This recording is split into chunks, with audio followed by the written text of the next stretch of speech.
just you and I, not live? We are going live. I believe we're live. All right. Good afternoon. Happy Monday, everybody. Let me know Happy if you Monday, Tim. let me know if you can hear us coming through. David, happy Monday. I can hear you.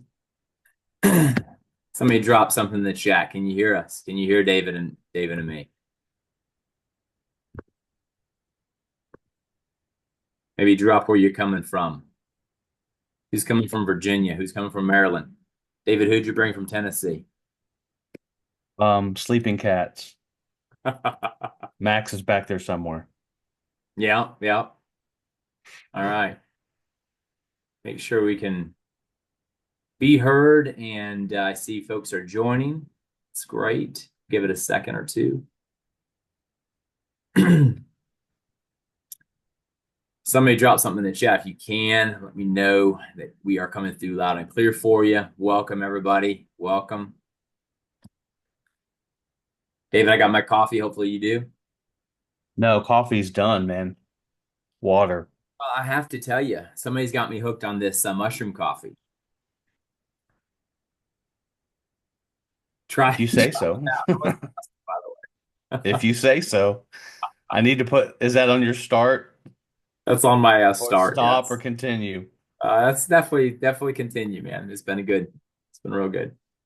I'm excited for today. I mean, Yes. it's good to see you, man. It's been a little while. I know you've had your head down running strong, getting the year wrapped up strong. How are things going with you, man? What do we need to be focused on right now? I mean, it's holidays next week. Well, sort of like our start stop continue on a personal and then a professional. We have both of those worlds colliding. We do need to spend time for the holidays with our families. Very excited about that. We also sit here most of us at the end of our fiscal year, and so there's the mad dash. In all the years I've been a sales leader and in sales, I still don't understand the mad dash. I don't. I wish we put and again, timing belongs to the buyer. But it just seems that we sales professionals work at a heightened sense and jamming everything in at the end of the year. I've wondered, smart organizations will have all of their sales incentives and contests at the Hmm. beginning of a quarter, beginning of the year. I like to see that. I want to give kudos to those that are working hard in closing business in January and April and July and October. It doesn't all have to wait till the end of a quarter. So just going through those motions, the mad rush. I think though what we need to understand in most industries is to have the respect for the people we're calling on and our clients and future clients as what is important to them at this point of the year.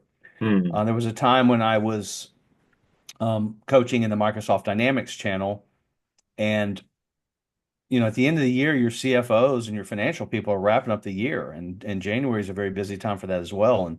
And salespeople are still calling, calling, calling. It's like have a little bit of understanding, and respect for what your targets are going through at any point of a year. So, my mind goes a couple different places. So there you have it. I don't know if that's Well, where you wanted to go. it doesn't surprise me that you jumped into the empathy piece. I mean, just again, putting yourself in the shoes of somebody else and how would you want to be treated? It's interesting. We came home from my daughter's high school graduation, or not high school graduation, not yet. Just slow down.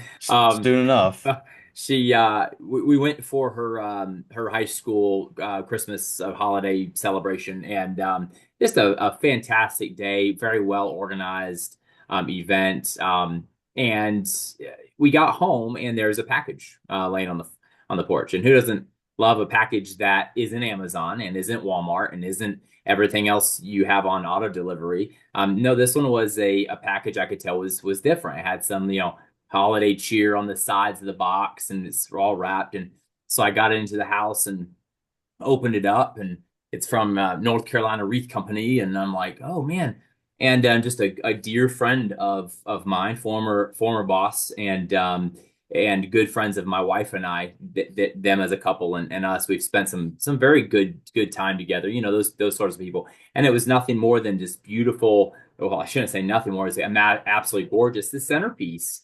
With some, candles you unwrap and stick in, and all this wreath, and just that is it's real, like this pine from North Carolina. So she's like, my wife says, this is perfect. This is gonna be the centerpiece because we have all family coming to our house this year. So this is gonna be the centerpiece. And I just thought about, like, man, who do I want to be when I grow up? I want to be him. I want to be, I want to be Robert. Like it's like uh, for me, those moments, like they mean a lot to me. But I'm also always thinking, unfortunately, from a from a sales coach perspective, I'm like, that's the sort of thing that demanded nothing of me, asked nothing of me, just said, I see you, you're recognized, I value you, and oh, this is something very unique. I don't get a centerpiece wreath. I'm not, saying everyone should go switch to centerpiece wreaths because your thing may be totally different. But like around the holidays, like just leaning into seeing people, recognizing people, and just again that it is the end of the year. I want right now. I want to be focused more on my metrics, my plan, what I'm doing for my business, who I need to be, what I need to learn, where I need to level up,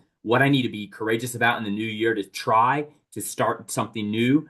So that's where I feel like the work has to be right now. Whereas, and then still spreading that holiday cheer. Happy New Year. I mean, it's a big celebration time for a lot of people, regardless of which faith. I mean, it's just, spread the holiday cheer, back off, be empathetic. So, David, it did not surprise me that you went there. And again, just personally, put yourself in the shoes of when did you feel refreshed around the holiday? What did that sales professional do to you to make you feel that way? So maybe think more from that standpoint as opposed to I gotta get one more deal. If you're showing up with value, you're going to get the deals. And so let's zoom out 50,000 feet, 30,000 feet today, and really think about in 2025, what do we need? Who do we need to be? And what do we need to do? And how do we scale what's worked? How do we cease what's not worked? So, David, I'm excited to roll into this. Before we jump in to the start, stop, continue, because Dave is going to lead us through this. Just real quick, we get asked all the time, are these recorded? They are. They're up on the YouTube channel, Energy for Sales. So you can scan the QR or just punch in Energy, the number 4 sales on YouTube. And again, thanks so much to F&F, who I'm partnered with exclusively. And David, just again, from your wealth of knowledge and being my mentor in my life, thanks for being here. I'm excited to see what the new year holds for us. And then I just last month we talked about messaging that matters to finish the year strong. So if you didn't get a chance to attend or you're new to this call, check that out. And then stay tuned for upcoming. We're wrapping the year strong. David and I are going to put our heads together. Some of the feedback from you guys. We're going to find out what makes sense for the new year. So please throw us some comments. Like, do you like the Monday afternoon slot? Is there a different time that would work better for you? I know, David, at one point we did this on a Saturday morning. Then my kids got a little older. I was like, okay, they're up. But we could go back to 7 a.m. on a Saturday morning. I mean, not really, but we've tried different things, so I'm excited for what's coming. So with that in mind, David, we're going to jump right into start, stop, continue, and one word mantra. Anything you'd add? Just again, we just want to say happy holidays to everybody, and it's been great getting to do this together. No, just excited for the time of year. Excited to get through a crazy year for us work wise. Yeah. It's been very disjointed, and so with a lot of optimism, I'm looking at 2025. I love the start, stop, continue. I love personal one word mantra. This was interesting. I shared this with you last week, Tim.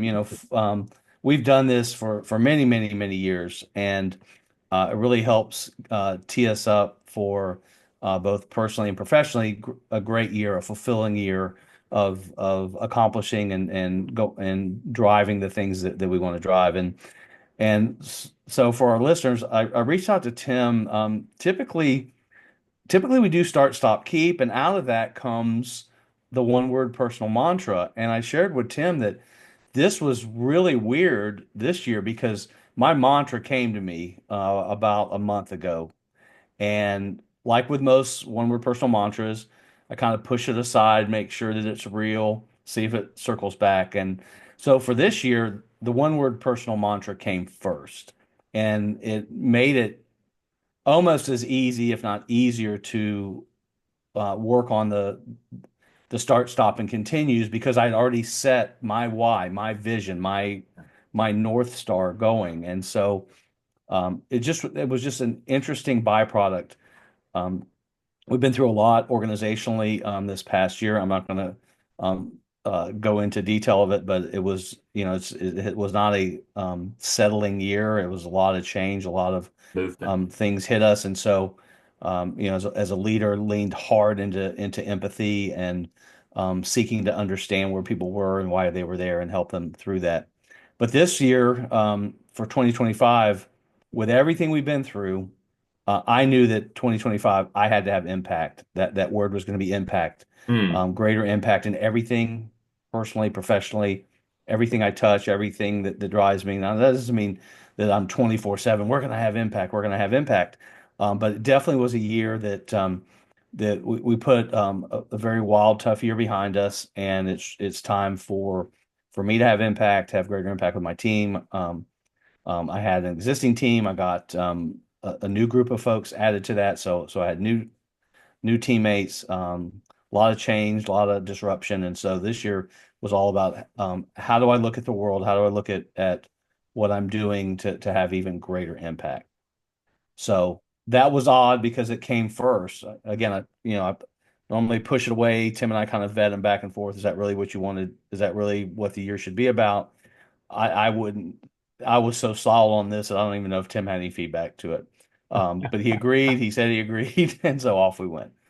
Yeah, no, it's So great. It's great. And let's just give the quick why. I mean, David, we've been doing this for years. I know some people do one word or one word, like couple words, mantra, maybe a tagline. Some people call it a North Star. My wife's coach has her working on a North Star statement. So just thinking about like kind of overall where you at in your life phase. I mean, I've gotten this backwards so many times where I went in all big, crazy vision and I've got 4 kids under 8. Like, okay, like where are you at life phase? What do you need? You might need maintain. That might need to be yep, your word.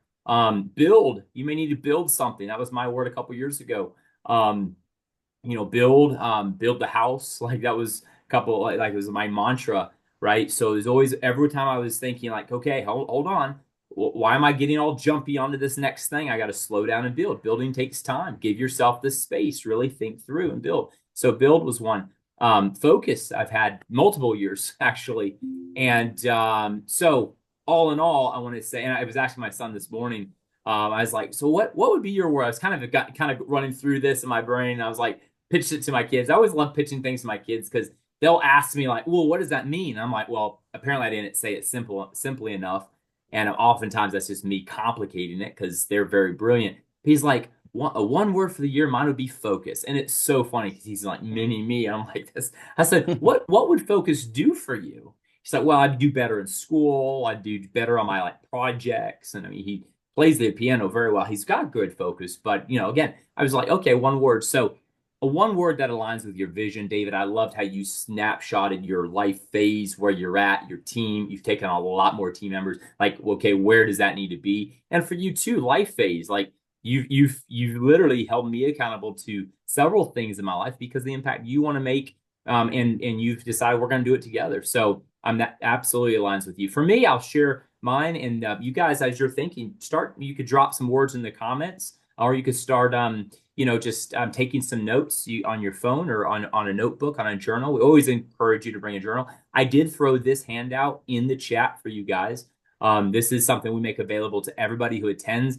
I take teams through this. I also take folks one-on-one. If you're in if you're in the FNF channel and you're one of our agent partners, or you're a real estate agent, mortgage banker tied to one of our partners, let's get some time on the calendar together, and I'll work you through this, coach you through this. So this is not just throw this together for a cool podcast. No, you could have the podcast. This is let's roll up our sleeves and get to work because this will absolutely give us direction and clarity all year long. So for me, David, my word is less. My word is less. I was going to have decisive. Then I went to no. I read a book called Start with No. And decisive was, I feel like I'm okay on decisive because I make decisions fast and I feel like I'm decisive. Unless it comes to like, where do you want to eat tonight? Then there's no decisiveness there. The pains of growing up in a big family. But But anyway, all joking aside, I think the word less. So for me, less is more, and instead of the line, I was just like less. What I want to do is I do want to start with no. I want to analyze everything that comes like, is this really necessary? I feel like sometimes I'm working to scale something or automate something or improve something that at the end of the day might not even be necessary. I'm like, is this even necessary? So less for me is trim, prune. That would could be another word, prune. But I just felt like less. I actually want to do with less. People already know I'm a minimalist when it comes to clothing. When it comes to like my life, I hate junk. Like if it's laying around the house for more than 3 weeks, it's going in a black bag somewhere. And if we ever need it, it's in storage for about 6 months. After that, it goes in the dump. So for me, it's just like for professionally and what I commit to or say yes to. I feel like for this season of my life, I have in front of me several things that, again, the last couple years building, I focused on. I feel like the metrics I have work. Now I want to scale, and so now it's the courage. And here's the key: is the courage to actually say I'm okay with less.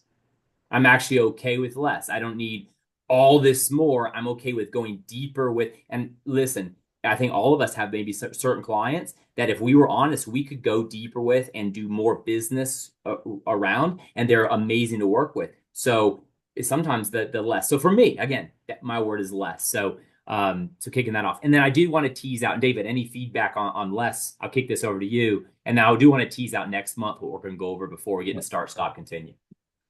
No, I think, knowing you and working alongside you for a decade, I think that's a proper word for where you are now. Probably was a word that could have been used any of the years of the last few.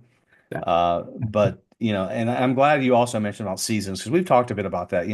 We we're in different seasons of our lives. Yeah. And if we look at things more than just a day or a year, but you get into a season and um, proper proper word. You're right. Less means more depth into those things that are super important. And I like the sales lesson. You're correct. If we really analyze and look at our book of business and our book of future business, um, getting deeper with less people can get you there. You can go grab market share, which is harder, or you can always really lean into client share and wallet share with your existing. And we've led, in that regard. We've had a few sessions leading up to that when we talk about metrics that matter and Yeah. prioritization of your or categorization of your client list. Which ones do we really need to be spending more time with, and which ones do we need to be spending less time with?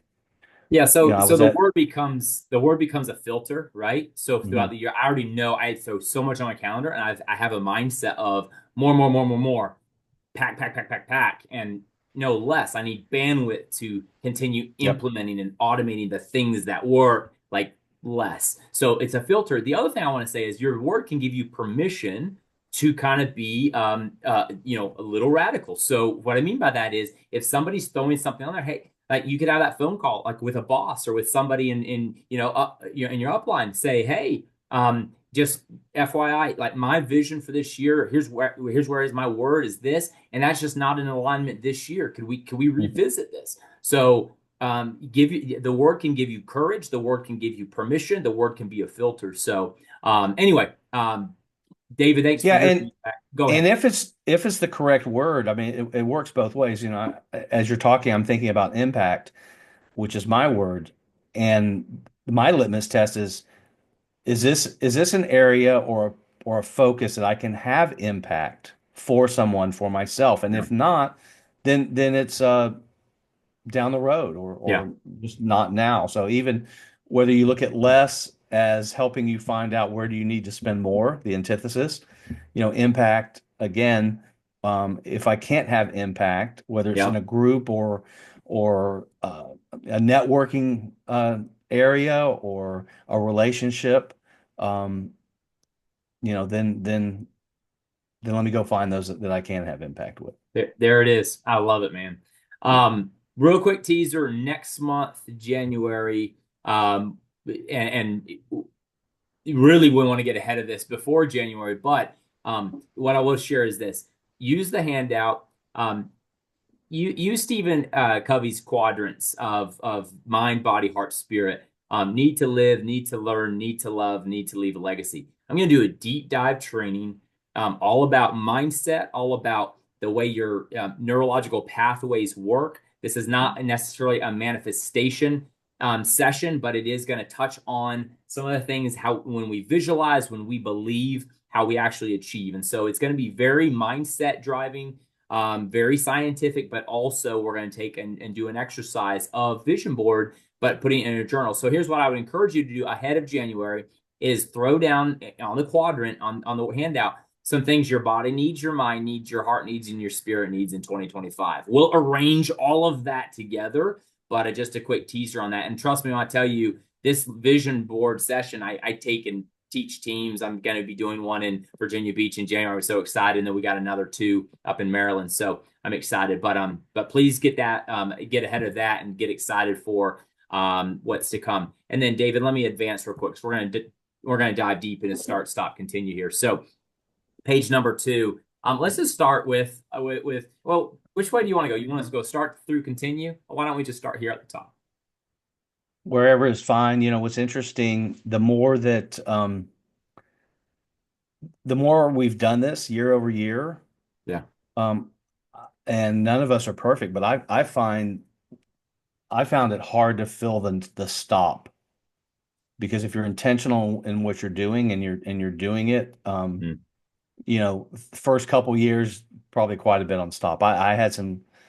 I know we're starting with start, but it just was another aha moment this year as I went through those. There are probably things, and again, these are working documents. This is just, where I sit at this present moment. As I go through my day, it's like, I need to stop doing that. The stops normally happen in the moment, Yeah. so Yeah.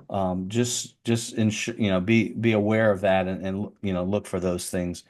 And I think, high level. Make these SMART goals, make these specific. One of my continues, I know we're going to start with start, but last year, instead of saying I need to have a closer relationship with my sisters, I put down how often am I going to reach out to them? How often are we going Mm. to speak? It's not equitable. My younger sister I speak to more, but those type of things. So make them specific. I need to be a better driver in my car. I mean, that's a good goal, but I'm going to stop tailgating and I'm going to stop going over 5 miles over the speed limit. I mean, those are things that I catch myself doing. And I'm not going to be perfect. There are going to be times I'm going to be in a hurry or I'm going to be in that mood, but at least cognizantly, like, okay, I'll be conscientious that I feel it. And that's the first thing. So, you know, I always, for this exercise, I go personal and professional. Um, you know, uh, I normally start with the starts and continues are normally easier. The stops were difficult. So, Yeah.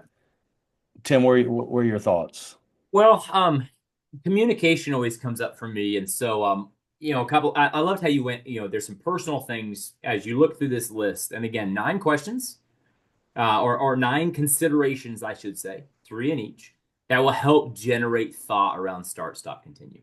And then you'll think maybe through the lens of professional, maybe through the lens of business development and sales, maybe through the lens of personal. Okay. For me, I think through the lens of like communication, right? Better communicator. And I think communicate was 3 years ago my word for the year. Just learning to be a better communicator, get in ahead of things, agenda for every meeting, really communicate so there's clarity throughout with my customers, with my family, with the team. The family and I got on a shared calendar a few years back, and so it really helped set expectations with the kids, with Jen, and everything else. So what I would say is your word could also be your lens. So like when I think less, right? I look at this list, it's like, okay, less is kind of my lens. And David mentioned this earlier, starting with that word and then jumping in here.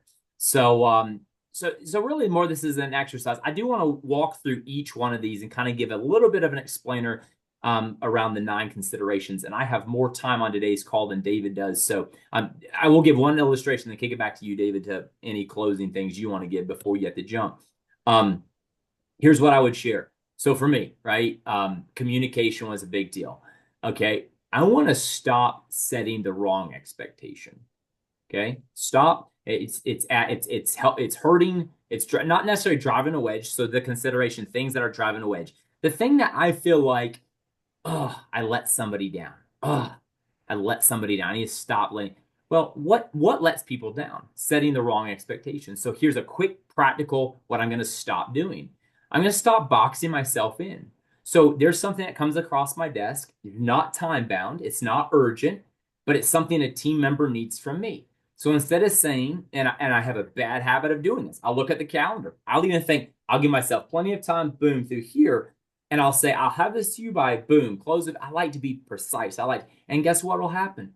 My schedule gets crazy. Something comes up. I got to take the kittens to the vet. David, we just got kittens. But anyway, yay. So I'm a cat daddy now. But anyway, so something comes up and now I've boxed myself in. So the things that are non-critical, non-mission, task, whatever, listen, I've received your email. My targeted date to get this done. Here's what I'm going to change, right? My targeted date to get this done is here. If you need it any sooner or you don't get it by that date, feel free to reach out, resurface with me. So just setting a different expectation so that I'm not boxing myself in. And then I always have my follow up Friday. I always try and go grab those things. But even then, Fridays can run away from us following up. And so, again, setting better expectations. So I want to stop boxing myself in for the non critical task. So that's a very practical, but it's also aligned with less and it makes me a better team member. So do you see just working to that one consideration can generate a pretty good result for you professionally. David, I'm going to kick it back to you to kind of wrap before you have to wrap. Yeah, I think that's a good one, Tim. And you know, for a start, stop, continue, it's good if you can put metrics around it. But again, it's that remembrance of the reminder, to make it top of mind. And for you, someone who wants accomplishes a lot and wants to accomplish even more, it probably puts a lot of guilt and pressure and stress on you because you made that promise. And I like the fact that being upfront, it is about the communication. I can get this to you by the 6th of January. If you haven't heard from me by then, please follow back up. Uh, you threw in there if you need it sooner, contact me. And needing it sooner doesn't mean you're necessarily going to do it sooner. It just Yeah. means you're going to have some confirmation, and maybe you will understand why it's a little bit more time sensitive. Yeah. So I think that's very good. And through that lens of and sorry that I am going to have to drop as you take people through these 9 considerations.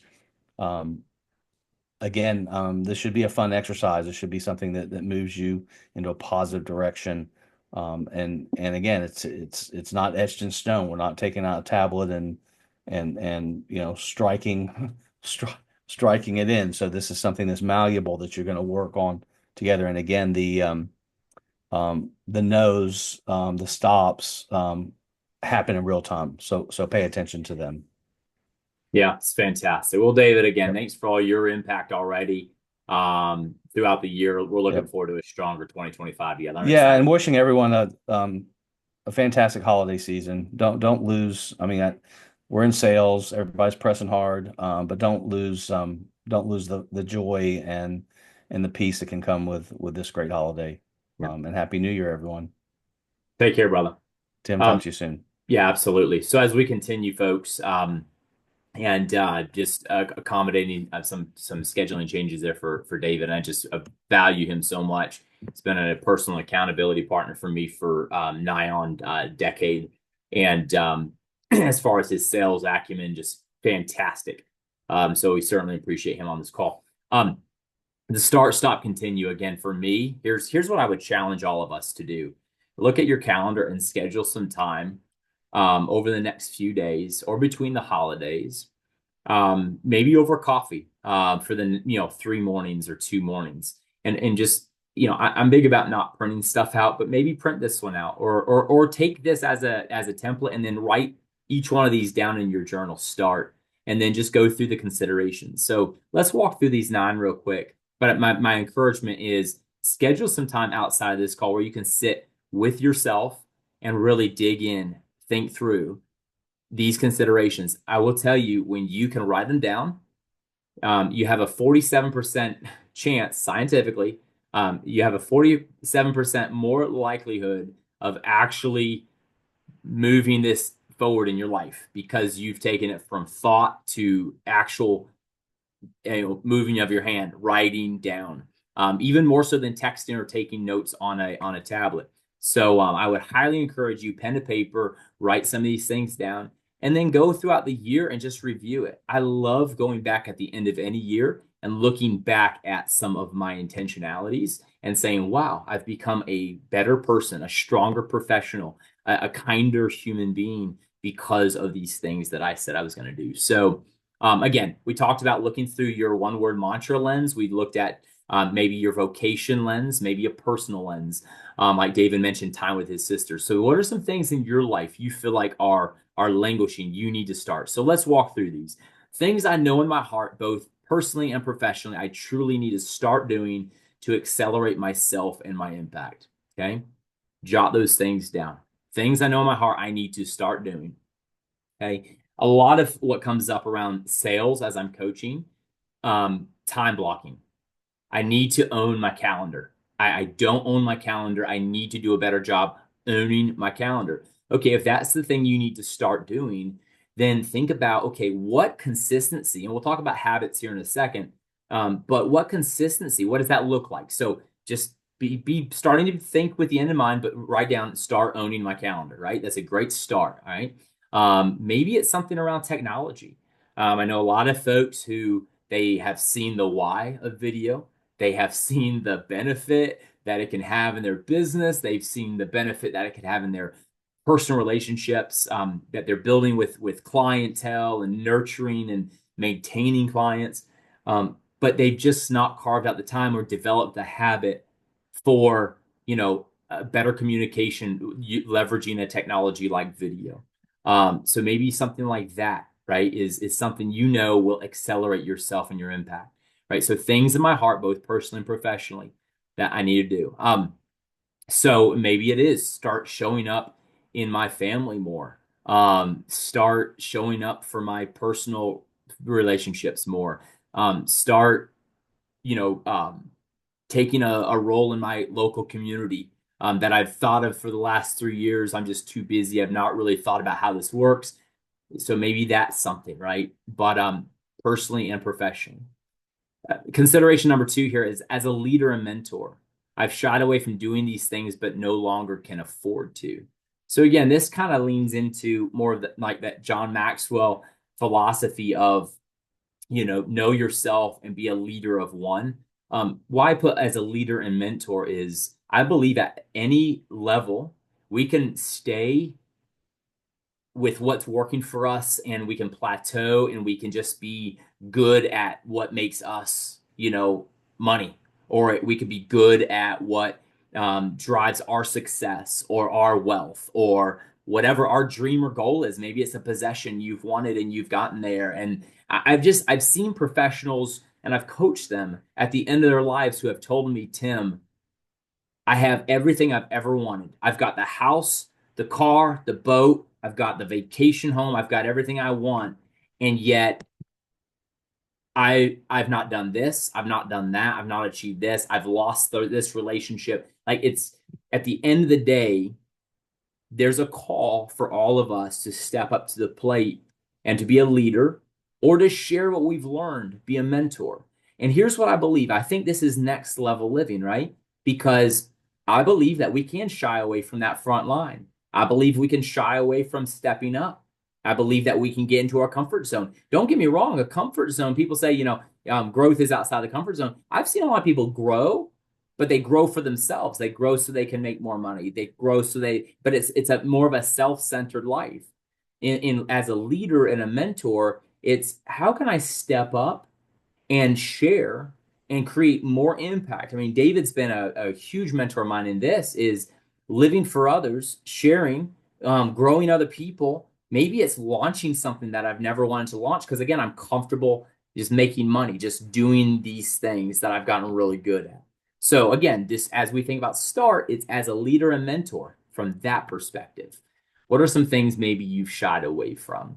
This is where I believe a personal standard comes into play. This is where the standard doesn't have to be for anybody else. And people might even mock you or ridicule you as far as like, wow, that's boring. Or why do you do that? I mean, I've been told like, dude, that's this boring. I'm like, I've actually come to realize in my life, boring is better. Like the more boring I can be, not really. I don't mean that like as far as like with my relationships, but I'm talking about the daily disciplines, the things that have to happen that I can't afford not to happen.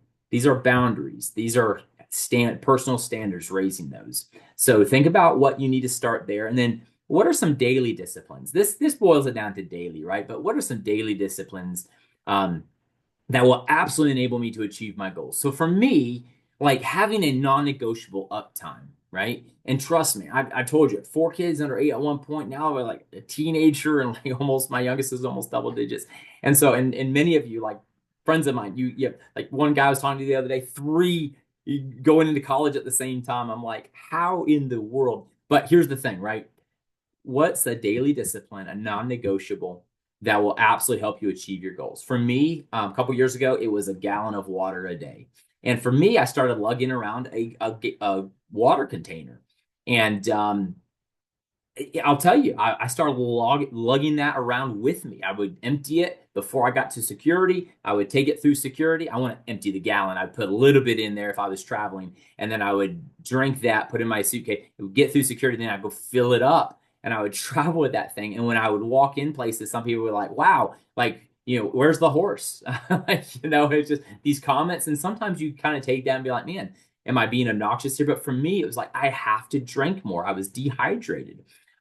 So for me, it's a daily discipline. So this might be just a non-negotiable uptime. This may be you're committing 4 times a week. I will exercise like before the new year. Start the habit now. Don't wait till January 1st. Start the habit now. Just start getting into the habit of this is what has to happen daily for me to achieve my goals. It'll set. I ask everybody who exercises. What does that do for you mentally? Nobody has ever said, "Man, I'm more exhausted." Everyone says, "I work so much better. I am at a higher rate of speed, my mindset, clarity, everything after exercising," which is obviously a little ironic because man, you go out and exercise, you're burning energy. Actually, you're fueling. You're exercising, right? An inner need of your physical body to exercise, but you're stimulating your soul, your mind, your spirit. And so then you come to your work totally different, right? So that might be a daily discipline you want to start. So those are some practical things around those three considerations. Let's talk about stop. Stop is probably in a lot of ways easier to imagine than start because start are often things that aren't yet in play. Stop is I just need to stop this thing because it keeps draining me. It's already going on. It's already happening. There may be a relationship that is just draining. It's not worth it. It's a relationship that's not going to be long term. It's a relationship that you're not committed to. It's a relationship maybe with a client who is like tearing your team apart. We need to stop those things. Like so, the stop takes more courage, though, right? I believe oftentimes because it's easier not to start something than it is to stop something that's already going, and oftentimes too, a habit it might be a habit that's already ingrained itself in us. So I'm not going to get into like addictions here at all, but there might be in any of our lives an addiction that needs to stop. That could be something you write down. So the first consideration here is these things I'm currently doing add little or no value to my life. These things I'm currently doing add little or no value to my life. All right. Just go through, take some inventory. All right. Now, again, building out practicality, I always like to think about, okay, what is it going to take for me to stop? And what is, how likely am I to stop? Am I just, you're going to write it down, but then it's like, okay, what will it take to actually put into place? Who do I need to share this with? What kind of help do I need to get? Those sorts of things, we'll get into that here in just a second, because I believe with every habit we need to develop, every habit we need to break, there's a hindrance with it. So we'll get into that in just a second. So just jot it down here. And then number two, these habits are keeping me from being the best version of myself. Kind of ties in. Some are the first consideration here is more about I'm doing things that add little. This could be like too much TV, right? But then these habits, consideration number two here, these are things that are ingrained, right? And they're keeping me. I know I'm not the best version of myself with these things. Okay. This could be in our industry, it could be drinking too much, right? I see that a lot. Just drinking too much. I mean, we go to a holiday party here, holiday party there, or not even holidays. It's just all throughout. It's like this mixer here, this event here, and I see people like they either are putting on weight weight that they don't want, or they've leaned into more of drinking than they've wanted themselves, or they envision themselves. And so it's just looking at that, taking good, honest inventory. This is not your identity. This is not who you are. This is just looking at it from like step back and say, I don't like that version of myself. I want to be a better version of myself. So what am I going to stop doing? And then consideration number three, I already mentioned this one. We'll just briefly brush it, but these things are driving a wedge between me and the ones I lead and or love. So think about that. Mine again usually comes back to communication. I'm moving too fast. I didn't think of including somebody, or I'm boxing myself in, like I mentioned. So as I took inventory, I'm like, stop boxing myself in. That was my stop. All right. And again, coming up with a different narrative, a different response, right? So that I can be responsible with the stop. All right. Now continue. Continue is fun because these are things that are working well, and I'm just going to continue. But here's the thing, from like my standpoint, my lens of less, these are the things I actually want to go focus and go deeper on, right? So these are the less for me. So the number one consideration here is foundational practices and disciplines that have helped me reach my goals, which I must get back to and make non-negotiable. So you felt this time in your life when you were surging forward. You knew when you felt targeted and focused on the right clients. That 1 week or two that you felt like you were in sync, it was flowing, you communicated out, you planned it out. Those winning moments. Somebody once told me, they said, it worked so well, I stopped doing it, and we all have those moments. So, what's worked well for you, and how can you go scale that? Make it a non-negotiable, put it on repeat on the calendar, invite somebody to that calendar, invite to make it where you're mentoring and sharing, but also not cheating on yourself, not getting out of that time boxed habit, right? So foundational practices, disciplines. Number two here is high value practices that have been working well for me, and if continued with greater intention and effectiveness, will further advance myself and my relationships. So high value practices, right?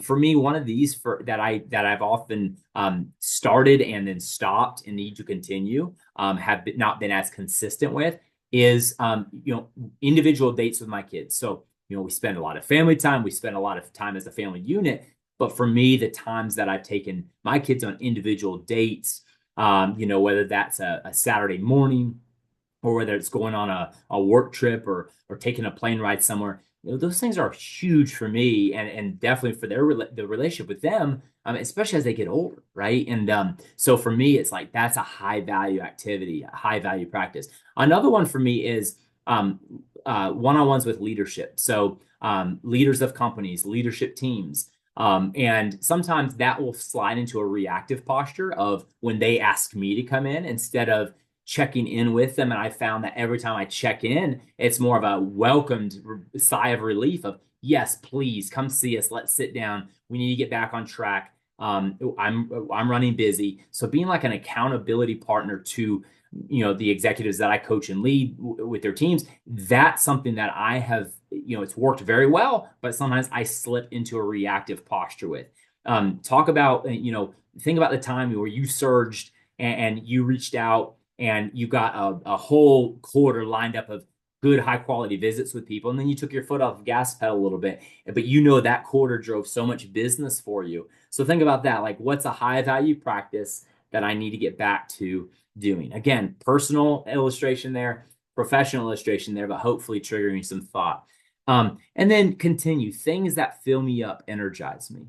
I think all of us are creative for contribution. All of us are creative for connection. I think there's things that fill us up, and sometimes just to recharge, and it's things we need to do by ourselves, but also there are some things maybe that fill you up and energize you around others as well. But don't lose out on listing some things that you want to continue doing that fill you up, truly energize you. If that's a brisk walk every morning, or if that's for me it was buying a canoe a couple years ago, and my wife will sometimes remind me, she's like, hey, you've not been in your canoe recently, and there's something about being on the stillness of a lake and getting the exercise in, but also just being quiet and still and hearing my breath, and hearing the birds. And so think about something like that.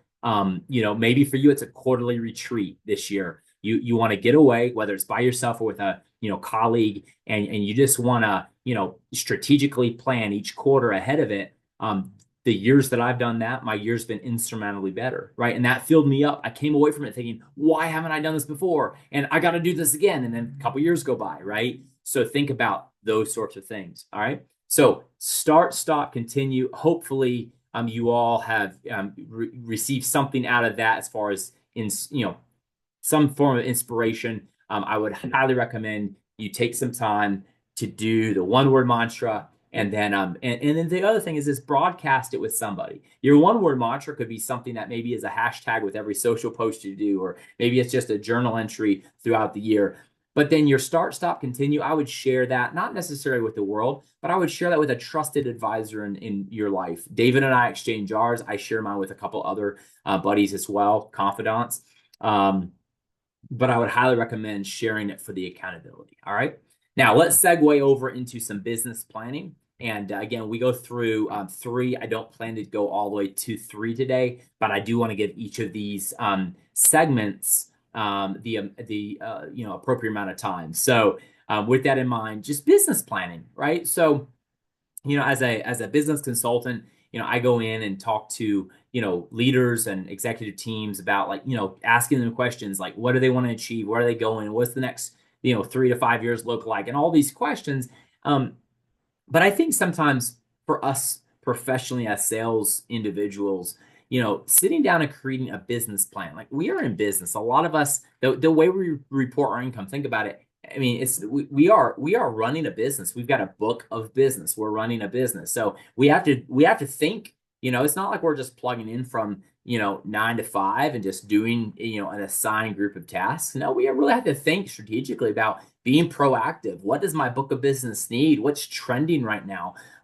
What are some opportunities right now that I could be bringing based on the market and things that are happening? Like, just sitting down and thinking through that is so very powerful. So when it comes to our business, now start, stop, continue, we probably came up with certain things, starts that could turn into goals. So again, just flowing down the sheets here, right? Some of your goals you might have already identified as you went through the starts. Before we get into that, I do want to say this: anything is possible for the person courageous enough to dream big, realistic enough to set smarter goals, and disciplined enough to take necessary daily action. All right. I came up with this quote as I was writing my book, Got Energy. And the thing about it for me was dream big, but goal smart, and then take action daily. So we've all heard the SMART, an acronym. It's specific, like, be very, very specific. And then, metric based, measurable. Is it a specific goal? Is it metric? Does it have a metric tied to it? And then, is it achievable, right? Can I even, achieve it? Is it realistic for me at this phase in my life? Is it realistic? And then, does it have a time stamp on it? And then somebody said, then you got to evaluate and reward, right? So evaluate your goal. Don't just shove it in a drawer after you planned. Put it up on your wall. Have certain mantras. I got, like, things right up here on my dashboard in front of me that matter to me, right? My goals, my vision board, that I can look at, I can see. So keep it out, evaluate. Is it working? Am I making traction? And then break it down so simply that you can reward yourself when you get something done. Reward, celebrate, text somebody, have somebody check in with you. Go out, take yourself out for something special. Reward. So in this is, it's sometimes weird to think about, but get your brain into this habit of like risk reward. I'm going to go do something. I'm going to get, so, but I like to say anything is possible. We always say if you can, dream it, you can achieve it. If you believe it, you achieve it. That's true. You put yourself in a better posture if you can dream it. But if you put smarter goals in place and then the discipline to take daily action. So I just, as we get going here into the business planning segments, I just want to say this: dream big, dream bigger than you've ever dreamed before. Next month, we're going to talk about a vision board, and we are going to talk about stretching. We are going to talk about some big vision. I'm excited for life right now because my wife and I, we've had a couple of big things that we're like, okay, we're going to stretch, we're going to do this, we're going to put ourselves out there.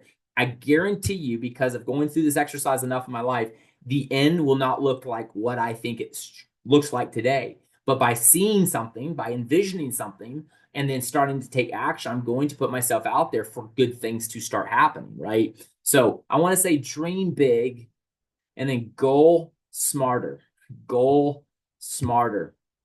and then take daily action. Every day, I want to wake up fired up that I'm going to take an action that gets me close to that big vision because I've built smarter goals. All right, so let's look at goals. All right, what do I want to achieve personal and professional this year? Okay, some of these are in the start section. Okay, they're going to trickle down. But here's what I would like to encourage all of us to do: list at least 3 business, life, skill, something goals, and then write down your why with each. Okay, write down your why with each.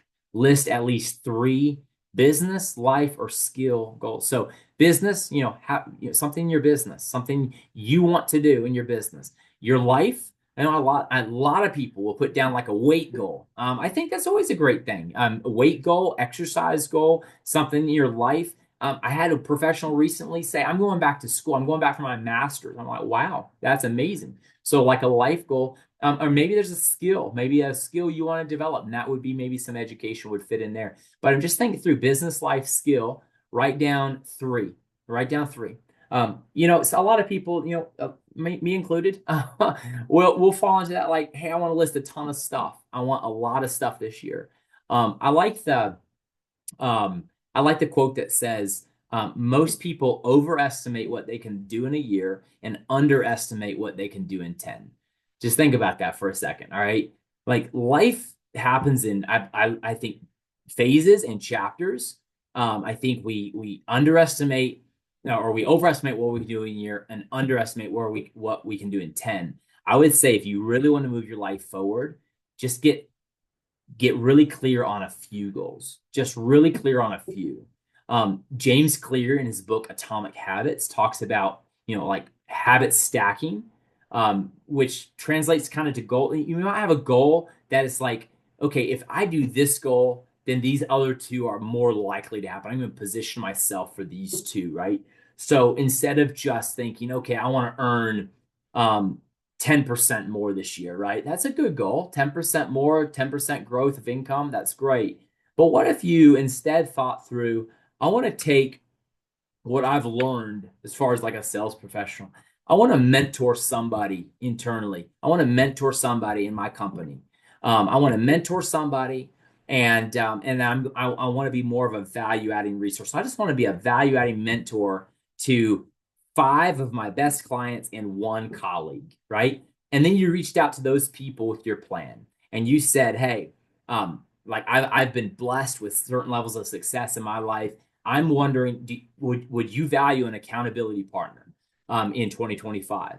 And then to your colleague, it's like, hey, you're just starting out. Like I could see each month, like doing like a ride along, doing some mentorship together. Like, what are your thoughts there? Any books you're looking to read? Any skill you're looking to learn? And you're thinking through like this goal, right? Valuable mentorship, okay, could be the goal, right? And then you break that down 5 clients, because remember, every goal should have some level of a metric, right? So, all right, what's my why? My why there, write it down, right? My why could be I want to add more value. I want to scale and add more value to clients and also be a team player, more of a team player. Okay, great. So there's a great why, great goal, right? But here's where I'm going with this.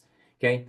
Who would say that if I went and was an accountability partner to 5 of my best clients, I'm going to spend more time intentionally going deeper with them, plus mentoring this colleague who is all aggressive about learning systems and processes and learning my company's way, and they're reading these books, and I'm probably going to pull me into some book reading too. Like, that could accomplish like 3 or 4 goals right there. I get who would say, I guarantee you, because I'll tell you, I guarantee, I bet on you right now that you go past 10% increase.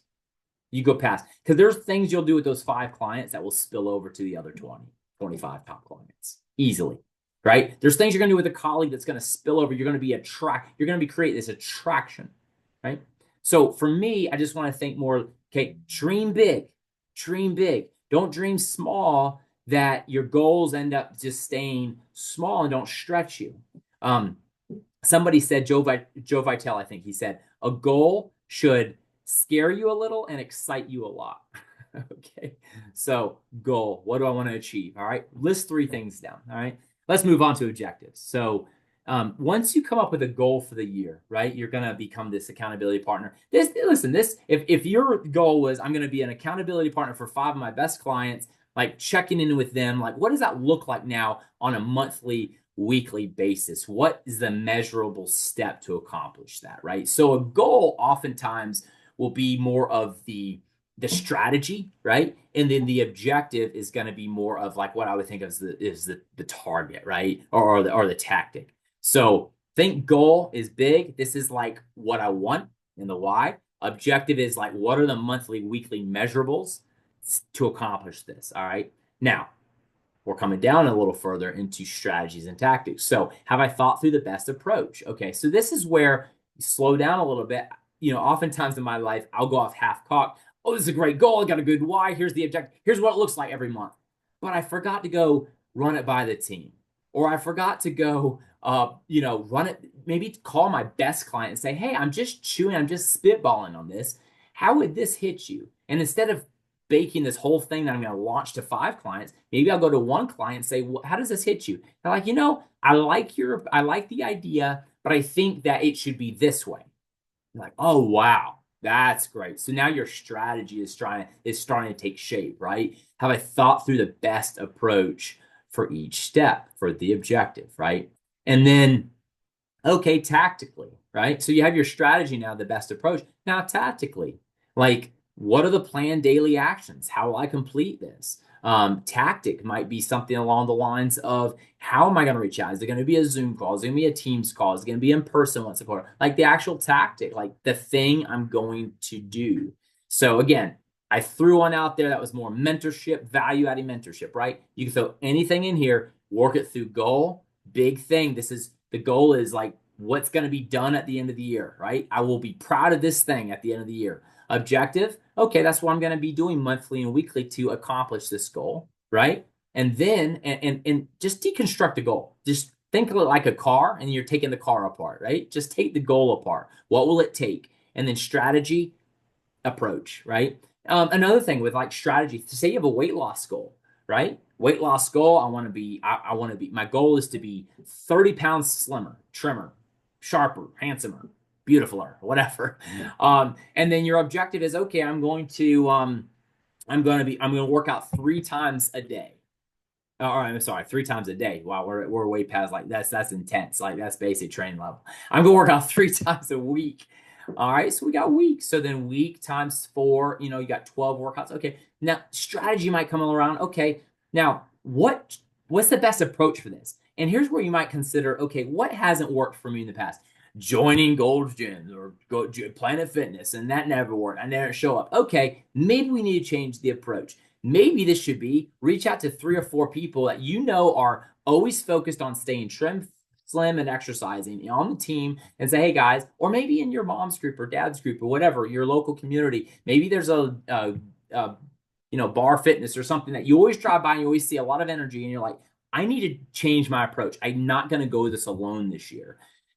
That's where the strategy starts to take shape, right? How do you need to change your approach this year? And then that tactically is what does your schedule align with theirs? I've had some groups I've wanted to join, the schedule just didn't align. And I ended up joining the group, and then I showed up once a month to the run. And I was always felt like deep down like the outcast. I'm always felt like the person who didn't show up. And I just didn't think tactically, will this work? So really think through your goals, break it down into monthly, weekly, measurable steps. I'm going to do this amount, 30-minute workout, 3 times a week, whatever, right? Weekly measurable, and then the strategy best approach, and then the daily actions that have to accomplish that. Another tactic, say you're losing weight, working out, might be just some of the things around like meal prep and hydration and those sorts of things. Again, tactically, those would all help and benefit the weight loss goal. Makes sense? So another tactic for like the valuable mentorship, right? You might go research, you might call a coach, a mentor of yours, say, hey, I'm going to be mentoring somebody on my team. We don't really have a sales program. What are like 6 of the best sales books you recommend that I take this person through? Tactic, right? Strategy, yes, but tactic, 6 books, right? So again, what are you going to do? Like the actual daily actions. All right. So hopefully I've given enough examples there. But as you're thinking through, write down for your business, your life, and then maybe a skill. And again, if you did 1 in each category, that would be 3. And I'll tell you, that would be plenty. We want to get muscle memory and start getting momentum going. You could always add a goal. Like nothing is magic about January 1st, by the way. You could always add a goal. Say you get 3 and that's it. And you get good traction starting. Well, by March 1st, you could always add another goal. June 1st, you could add another goal. September 1st, you could add another goal. It doesn't matter. 24 hours, the day is all we have, right? Today, that's all we have. So the biggest thing here is we want to get muscle memory going around goals, objectives, the best approach to make actually stick, and then the daily actions that go with it. All right. Now, as we continue business planning, and we'll wrap this up and answer any questions. And by the way, do you guys have any questions? Drop in the chat if you have any questions. I know that our participant count climbed a little bit, and then it just climbed a little bit more in the last like 15 minutes. So if you're new, we covered a lot of stuff. The handouts in the chat there for you. But if you have any questions, throw them in the chat as we've been going through this. Throw them in the chat because I'm going to be coming back to the chat here in about 10 minutes. So last page on the business planning continuation here. Companies, big billion-dollar, million-dollar corporations, they go through SWOT analysis all the time, right? They hire coaches and KPMGs, and they hire these big firms. They pay them a lot of money, and they come in for SWOT analysis, right? So it's not lost to me that this is a very, very high level. When you have organization all world, publicly traded, multiple locations around the world. Like SWAT is massive, and it feels big and it feels scary sometimes. But let's zoom all the way down. Let's zoom all the way down. Let's zoom down to a personal level. I believe that all of us can do a SWOT analysis of our business, of our personality, of who we are. Because here's the thing. Somebody said like this to me a long time ago. They said, do what only you can do and delegate the rest. Do what only you can do and delegate the rest. Now, as I thought about that, I'm like, there are certain things I do really, really well. Those are strengths. And if I could figure out what the strengths are and how to do more of what I'm strong at, and then identify my weaknesses. And instead of working, sometimes it feels like you're spinning your wheels trying to fix a weakness. Okay. Trust me, we all have weaknesses we need boundaries and personal standards for, and we probably need to shore up. But some of the weaknesses we're just not good at. Some people are blessed with good handwriting, some aren't. And you might just be at a point in your life you're not going to go take a calligraphy class. However, there's probably a virtual assistant somewhere who would be happy, more than happy, to handwrite some notes for you. And all you'd have to do is talk into your microphone after each client visit, and send them a text and say, here's what I want sent to this person. Thank you very much. And boom, it's already in the mail before you could even say Jack Robinson Crusoe. And boom, you're off to, right? Why? Because you identified a weakness. Now, I'm not saying, that you have to outsource postcards or handwritten notes. I'm just bringing that up because I know of a great, awesome, like growth-minded colleague who just told me recently, like, I'm going to outsource this. And I've outsourced it. I actually have pretty good handwriting, and I outsource it. I still write notes in the moment, but there are notes like throughout my week that I will outsource. And I have an amazing assistant who has gorgeous handwriting and has outsourced. Now people are confused. Do I write this way or that way? So I like to say mine's the gorgeous handwriting. No, I'm kidding. But it's a silly illustration, but identify weaknesses, right? Um, like for me, if you're in sales, expense reports. Who loves a good expense report, right? That's a weakness. Now, for me, that's one I need to shore up. But my thing is, I wait so long, and then it's like massive pain because it's like doing taxes because I waited too long. How about like, okay, I'm gonna block out and talk to your leadership. Like, listen, I'm blocking out this time on Monday. I'm going in my office. I'm gonna do my expense report weekly, keep it up to speed. Blah blah blah. Going into the new year, that's a weakness of mine. I'm gonna shore that up. So either delegate a weakness or shore up a weakness, but identify them first. Strengths, you got to figure out how to put more of those on your calendar, right? Now, how to apply your strengths, we need to understand opportunities. What have you been hearing? Here's what I would encourage you on opportunities. Go back to do this exercise. This will be amazing for you. Take your top 10 clients, the clients that you love working with that send you the most business. Okay, go run the report, see who sends you the most business, and then go to the text thread with that client. Your text thread, your last text, just scroll through the text. What are they asking you for? What does the conversation sound like? What's up in their business? What are they seeing? Listen, they're doing the most business out there and with you, right? They're doing a lot of business and they're doing a lot of business with you. This will give you a really good idea of opportunities that are out there. Okay. And sometimes we just don't look for common denominators, and that's what we have to do for opportunities. All right. And then similarly is trends. Some people call this threats. You could look at T as threats or trends. I like to look at it as trends, and trends can be threatening as well. What's a trend?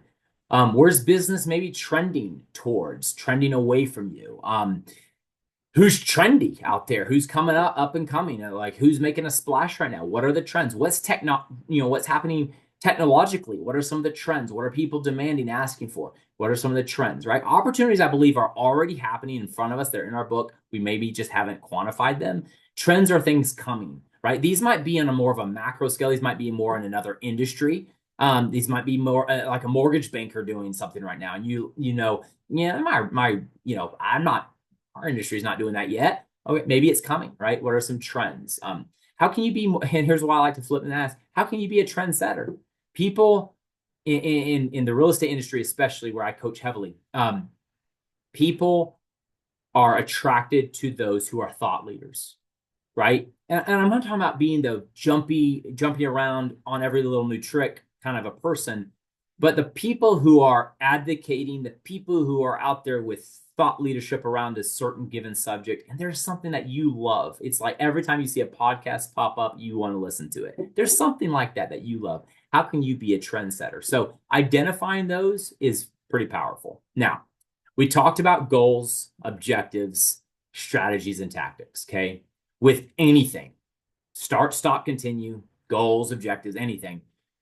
I think we have to look at how do I get something good built in, baked in? It's in my life. It's a habit. How do I get something good baked in? This is where repetition, this is the reps, right? This is getting in. This is where boring habits are boring. This is where boring happens. So repetition needed to set me up for success in completing my tasks. What are the habits? Okay. So I would share this. And I referenced it earlier, James Clear, Atomic Habits and Habit Stacking. What's a habit, right? That if I do, I will get 2 or 3 of my goals knocked out with that habit. Okay. So for me, it was this time of day, non-negotiable, I'm up. And then I'm exercising. And then right after I exercise during my cool down, I'm hitting 3 of my high value actions for that day. Okay. So for me, when I was writing my book, I would write 1 page right after my workout, no ifs, ands, or buts. Okay. 1 page.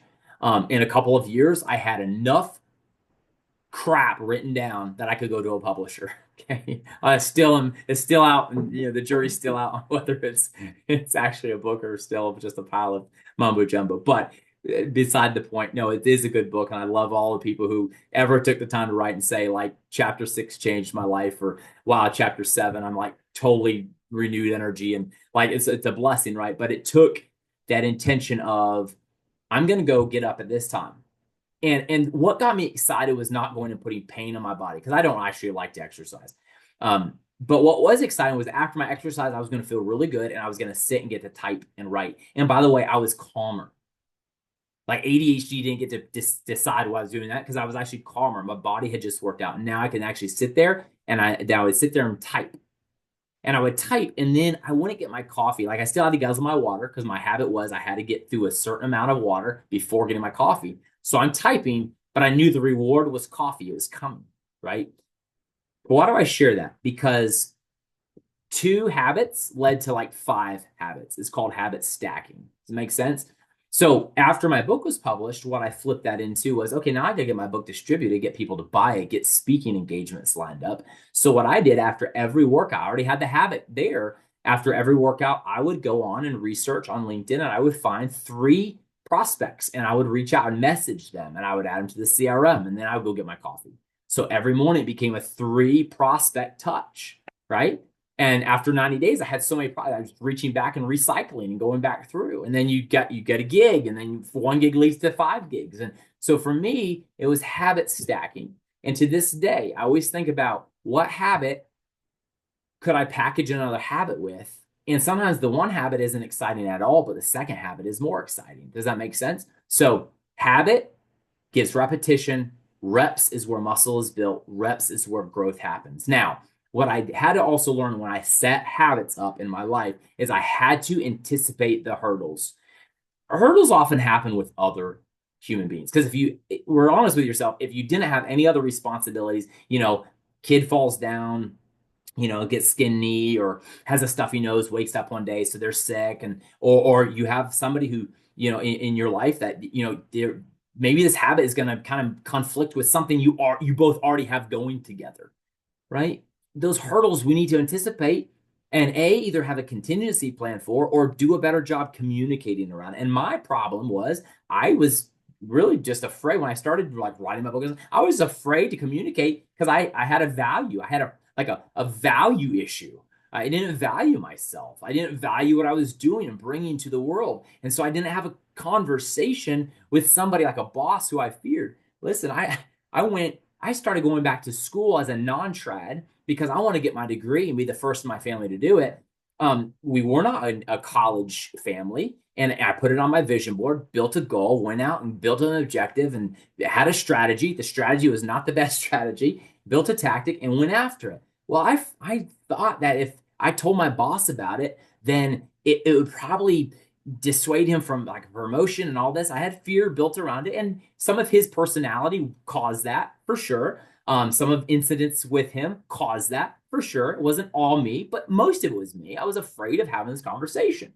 And so then I start going to night school. Well, the night school eventually starts catching up with me, and I'm up to like 3 a.m. one day trying to get a cram for an exam and get an exam in and managing my wife's on bed rest at the time. And I'll never forget like screeching in late one, morning, several mornings to work. I felt terrible. And then it's this like shame of like, why are you late and all this? I had to finally break down and talk. And he's like, why didn't you tell me? I was like, man. So for me, hurdles had to come into play of thinking, just think about what hurdles will come that will derail my habit.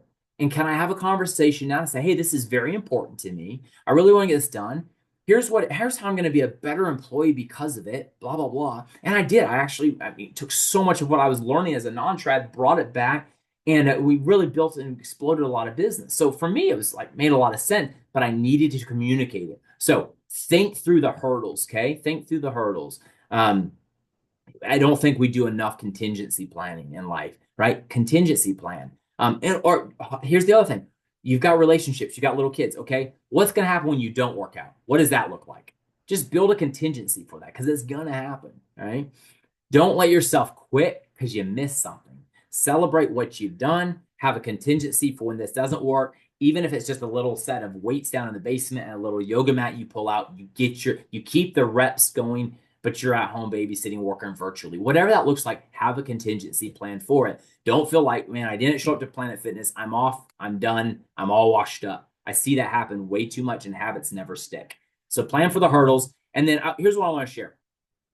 John Matt, two things here: multiplication and skill development. So, John Maxwell has taught a long time ago taught me the law of multiplication. A lot of times we look at our schedule We look at our life and we think, what can I add?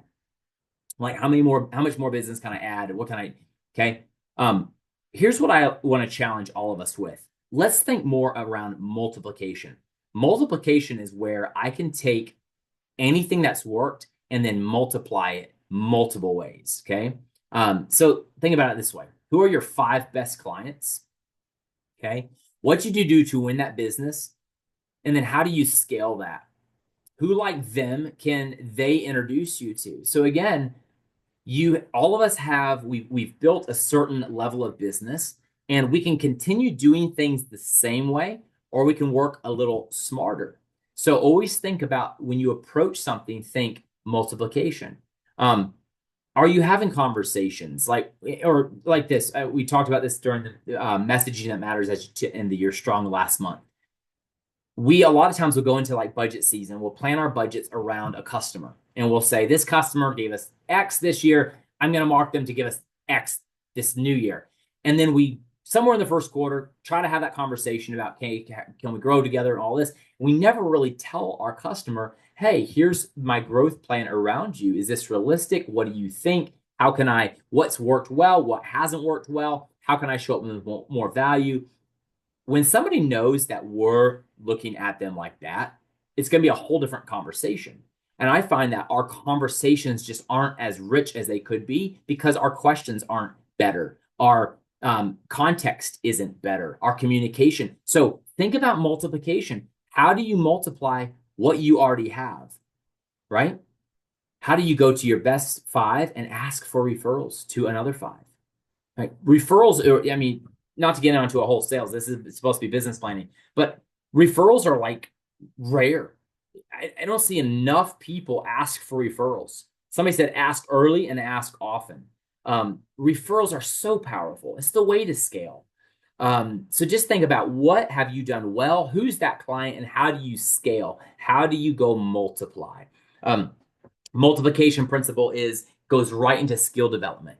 If I'm going to level up with my existing book of business and bring, you know, say I'm bringing a good amount of value today, I could go double value and work harder, or I could think at a different level and I can maybe 10x the value. There's a book called 10x is easier than 2x because 2x means addition, go do more.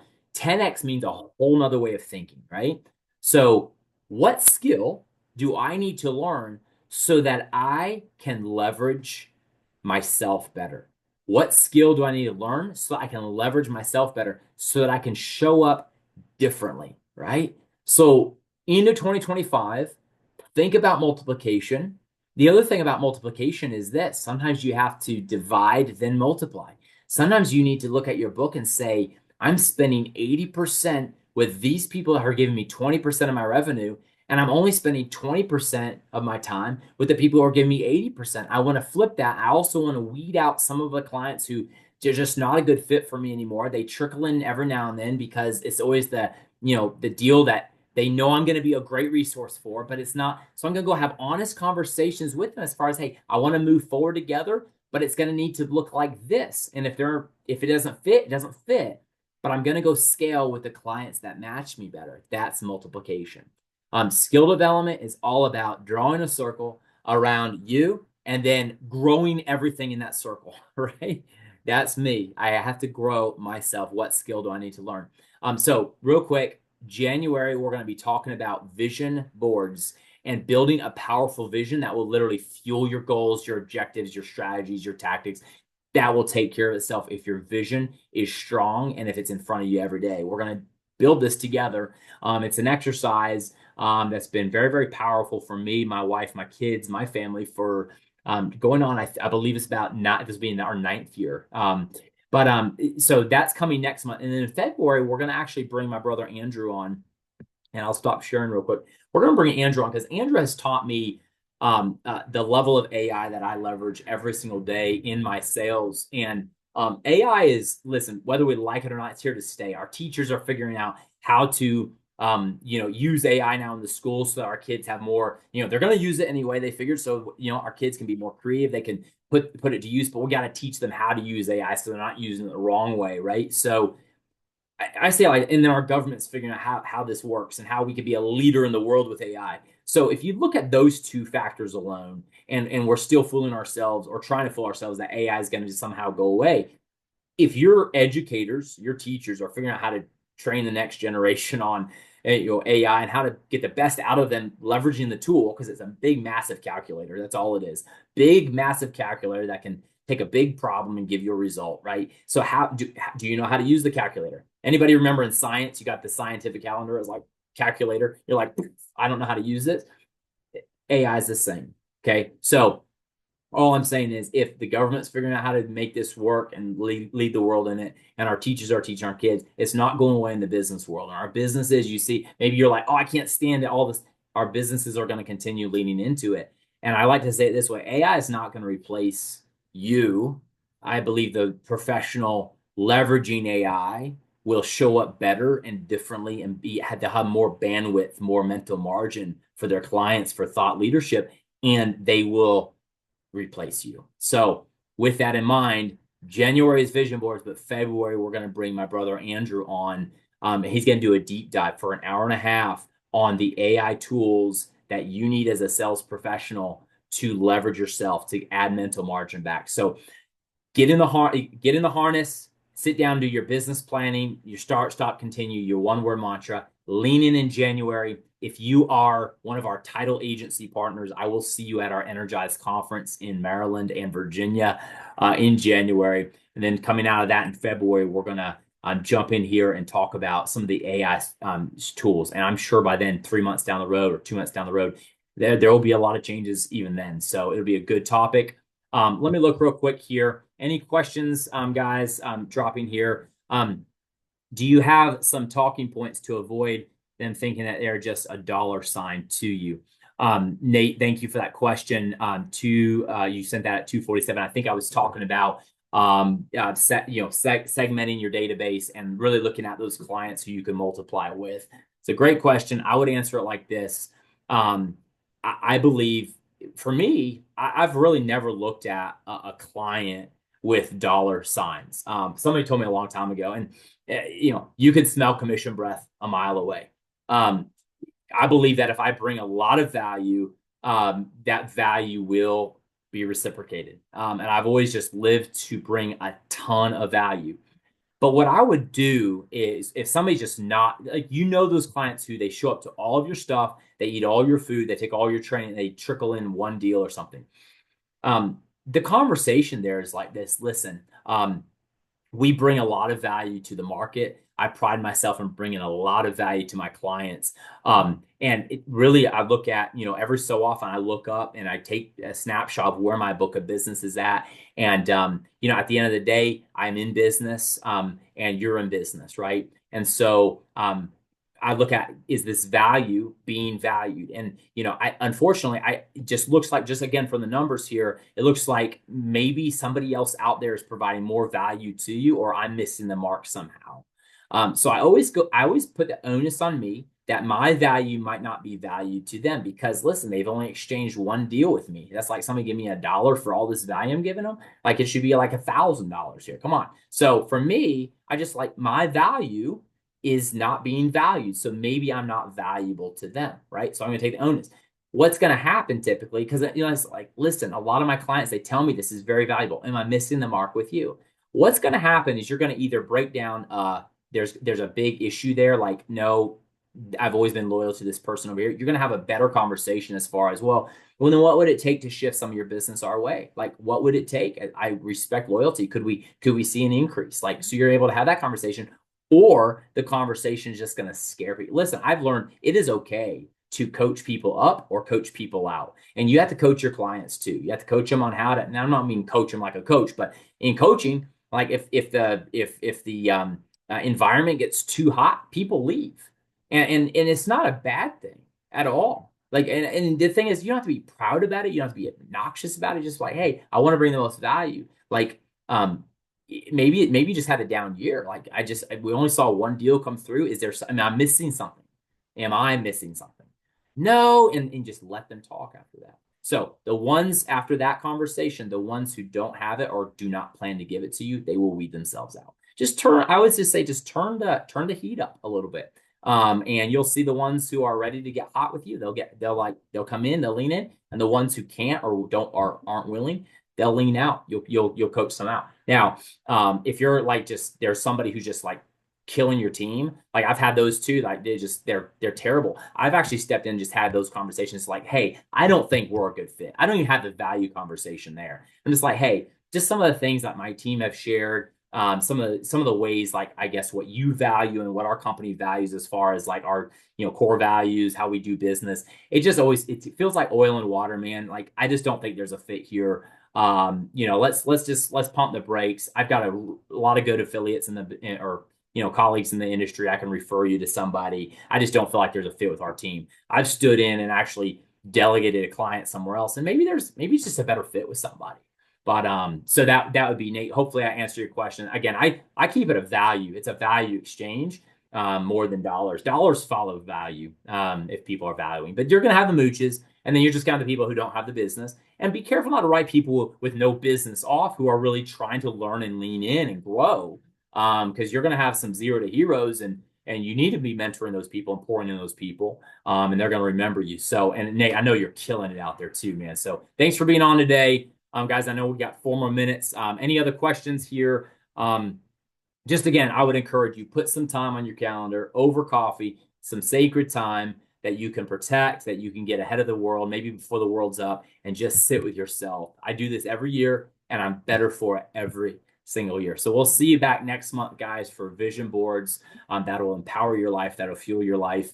And before long, the new year's going to be here. So take some time with your family, your kids. Happiest holidays, Merry Christmas. Enjoy, and we'll see you guys next month.